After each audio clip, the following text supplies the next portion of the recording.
Selamat datang di segmen paling inti di course manajemen perubahan di proyek Agile, yaitu pelacakan perubahan kebutuhan. Kalau kita bicara kebutuhan, tentu saja kita berubah dari satu titik ke titik yang lain. Begitu pula customer. Kita harus bisa mendokumentasikan dan melacak perubahannya. Konsep melacak perubahannya kita sebut dengan traceability atau kemampuan kita untuk menelusuri perubahan. Lalu bagaimana pelacakan dan pendekatan agile terhadap perubahan, dan bagaimana kita bisa terbantu dengan satu model yang namanya requirement traceability metric. Dan ada apa sih yang bisa membantu kita supaya pelacakan itu akurat dan tidak membebani administratif yang umumnya kita lakukan. Dan ada sedikit tips best practice, dan mari kita mulai.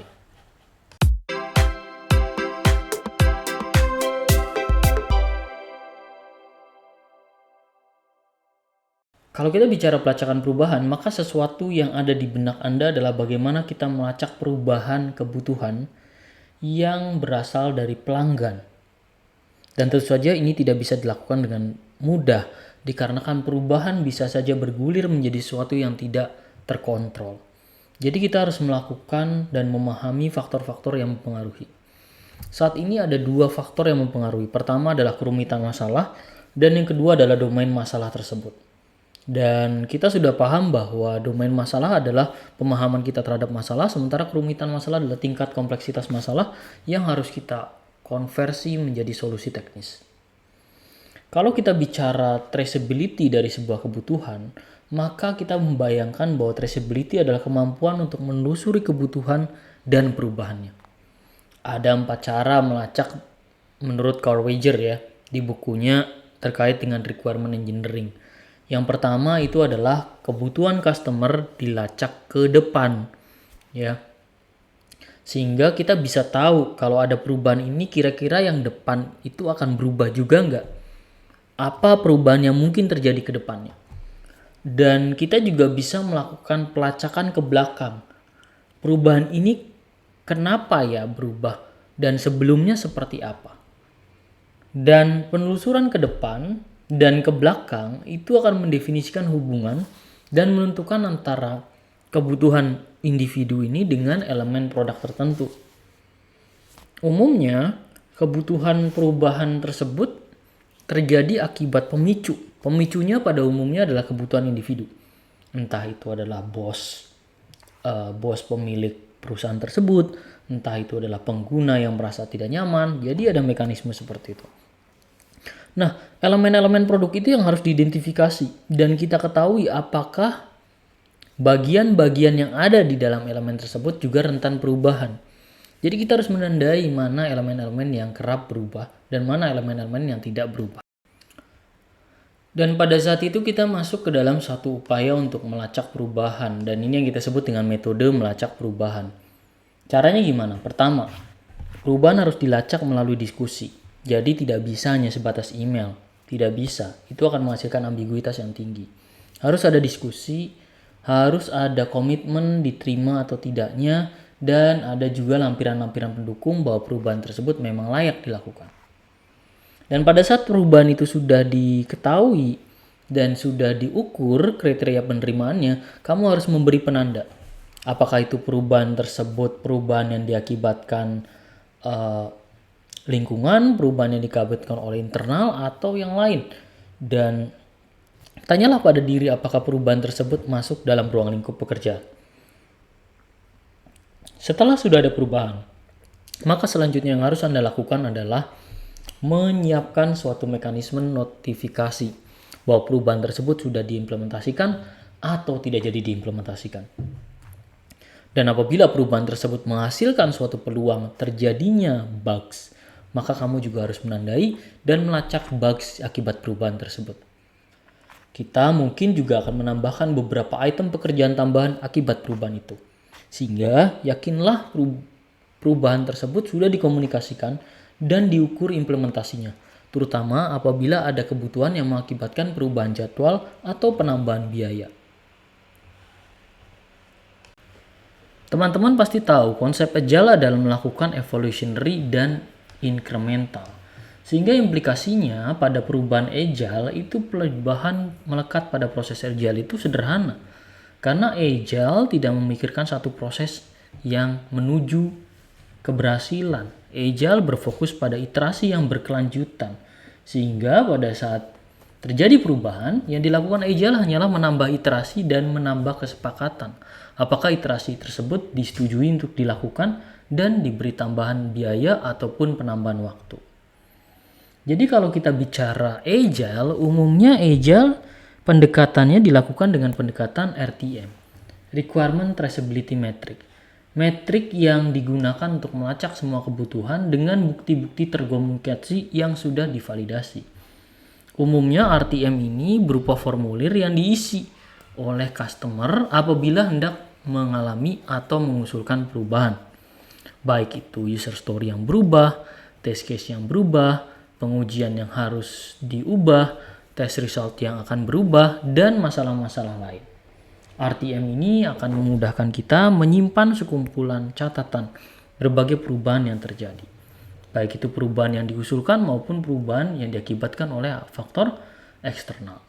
RTM sebenarnya bukan sesuatu yang rumit. RTM ini seperti dokumen saja yang mengumpulkan atau mengkurasi seluruh perubahan-perubahan yang ada. Dokumen RTM ini bisa berupa Excel, bisa berupa catatan di Azure DevOps, atau bisa berupa catatan di Microsoft Project. Jadi banyak sekali aspek-aspek yang bisa kita lakukan dan pilihan untuk melakukan requirement traceability metric. Yang paling penting adalah pada saat kita mengukur atau mendokumentasikan RTM, maka kita harus selalu mengetahui bahwa kebutuhan yang berubah itu akan mengakibatkan pengujian dilakukan ulang. Dan bisa saja kasus uji yang kita laksanakan untuk perubahan tersebut juga berbeda. Sehingga perlu suatu mekanisme untuk menghubungkan ID kasus uji dengan kebutuhan fungsional yang sesuai. Dan yang paling penting selalulah melakukan perubahan terkait dengan matriks pada saat terjadi perubahan. RTM secara sederhana tampilannya kira-kira seperti ini teman-teman. Sederhana sekali kan. Ada ID-nya ya. ID ini terkait dengan requirement-nya, ada business need, justification kenapa perubahan itu dilakukan, ada objektifnya, perubahan ini akan mengimplikasi pada apa, ada siapa yang merequest, kemudian departemen apa yang merequest, kemudian work breakdown structure elemen mana yang akan berubah, ya, status spesifikasi sudah selesai atau belum dan disepakati, desainnya sudah selesai atau belum, dan kode pengujian apa yang berpengaruh pada perubahan tersebut. Jadi kalau kita pahami secara sederhana, inti dari perubahan adalah dicatat.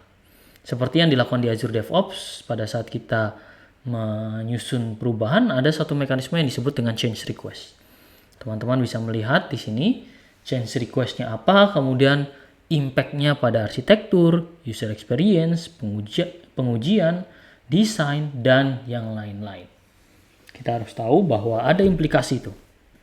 Even dari satu hal yang sederhana, perubahan akan mengubah dokumentasi aplikasi apabila aplikasi tersebut sudah dirilis. Perubahan dapat juga mempengaruhi arsitektur, pengalaman pengguna, kasus uji, dan sebagainya. Sehingga teman-teman harus tahu bahwa memiliki otomasi pelacakan kebutuhan ini adalah menjadi sesuatu yang esensial. Beruntungnya, otomasi ini didukung oleh banyak sistem seperti Azure DevOps, Jira, dan yang lain-lain itu bisa memberikan dukungan pelacakan kebutuhan. Tetapi memang proses tersebut harus Anda konfigurasi dan tidak berjalan otomatis seperti mesin yang berjalan otomatis sendiri, tidak. Ya, Anda harus melakukan konfigurasi dan melakukan dokumentasi secara rutin. Lalu apa praktik terbaik untuk melacak perubahan kebutuhan? Praktik terbaik untuk melacak perubahan kebutuhan adalah kita harus memberi labeling perubahan ini. Apakah perubahan ini bersifat temporer, permanen, apakah perubahan ini mengakibatkan perubahan yang lain, labeling tersebut bebas dan dapat diaplikasikan. Yang paling terpenting adalah aktivitas tersebut harus diperbarui. Mengumpulkan dan mengelola pelacakan kebutuhan harus menjadi tanggung jawab eksplisit individu tertentu. Jadi ada seseorang yang memang bertugas untuk mendokumentasikan kebutuhan dan menelusuri perubahan kebutuhan tersebut. Analis juga harus siap untuk melakukan secara rutin perubahan-perubahan yang dibutuhkan. Dan dia juga bisa memilih mana perubahan yang layak untuk diimplementasikan, mana perubahan yang tidak layak diimplementasikan. Misalnya perubahan yang biaya tinggi, tidak sesuai dengan manfaatnya, ataupun yang lain. Demikian sesi kali ini, terima kasih sudah menonton, sampai jumpa di video selanjutnya. Terima kasih.